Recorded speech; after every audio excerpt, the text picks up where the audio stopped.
Ayan, nasa may Balay Isabel na kami. Pasok kami ng gate.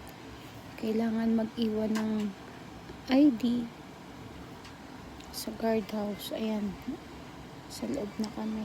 Ayan ang mga units nila dyan. Ang pangmaramihan yan.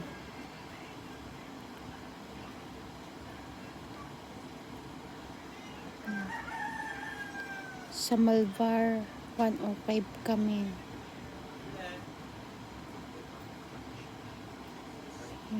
Walking.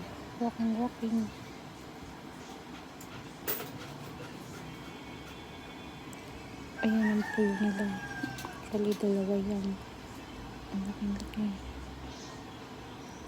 Kahit maraming guests, hindi siksikan. And the lobby.